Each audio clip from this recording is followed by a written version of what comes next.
ချင်းချင်းဆက်ဆက်ကလေးနဲ့စားလို့ကောင်းမယ်ပစွန်နဲ့မကြီးကြီးကြော်နေလေးတင်ပေးလိုက်ပါတယ်ထောင်းရည်ကဒီအချင်းလေးဆက်လေးပါမှစားလို့မိန်တာဆိုတော့တမဲနဲ့စားလို့ကောင်းတဲ့ဟင်းလေးပေါ့နော်အရင်ဆုံးဒီပစွန်ပေါ့နော်ပစွန်30တာပဲပစွန်30တာကိုစားရည်နဲ့ထားလိုက်ပါတယ်တေချာလေးရည်နဲ့စီကြောပြီးတော့ပေါ့နော်စားရည်နဲ့ထားလိုက်တယ်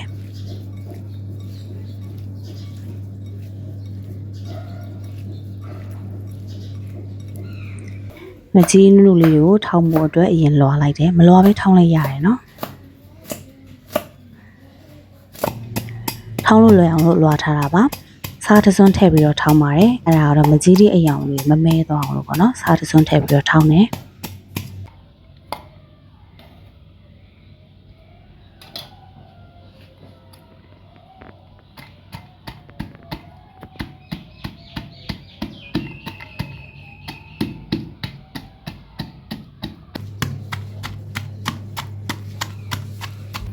စက်သွန်နီနှလုံးလွှာထားပါတယ်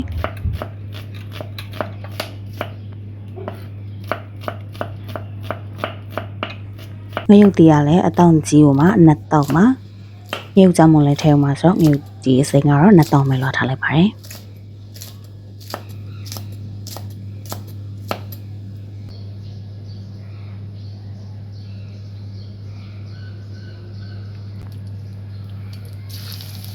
စီထည့်ပြီးတော့စီပူလိုက်ရင်စက်သွန်နီရင်ထည့်ကြောပါမယ်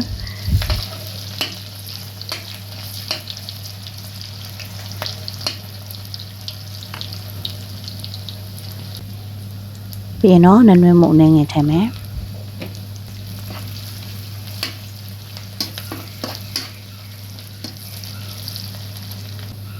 ငပိထည့်ပါမယ်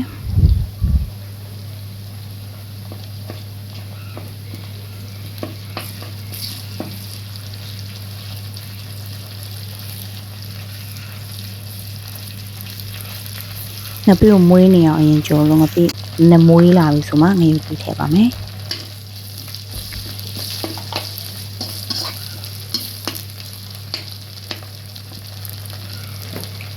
ပြီးတော့ငရုတ်ကြမ်းမုံထည့်ပါမယ်သူအရောင်လဲလာတယ်ပို့ပြီးတော့လဲဆက်တယ်ပေါ့နော်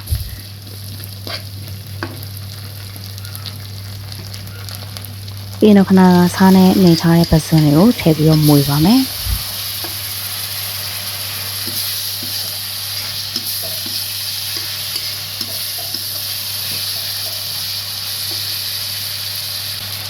အချိုမုံထည့်မယ်ဒါတော့အချိုမုံမထည့်တော့မယ်စားတော့မထည့်တော့ဘူးပေါ့နော်ခဏလေးထည့်တာပြီးငပိလေးထည့်ထားရဆိုတော့ပြီးတော့ထောင်းထားတဲ့မကြီးကြီးထည့်ပါမယ်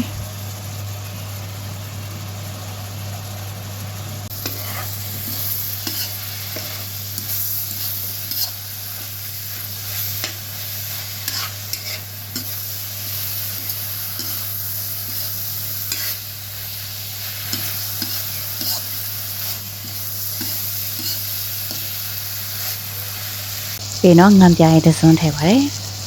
ဟိုငံပြားမရှိရင်လည်းခဏကငပိကိုများများထည့်လို့ရတယ်ပေါ့နော်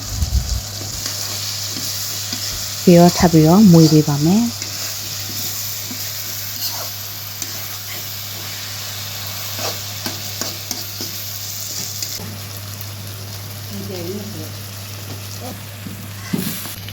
အရသာမြည်ကြည့်ပြီးတော့အကယ်၍ချင်းနေသေးရဲ့ဆိုရင်တော့ငံပြားကြီးထပ်ပြီးတော့ထည့်လို့ရပါတယ်အတော်ပဲဆိုရင်တော့ချလို့ရပါပြီဒီမှာချက်ထားတာကတော့အရသာတော့တော့ပဲပေါ့နော်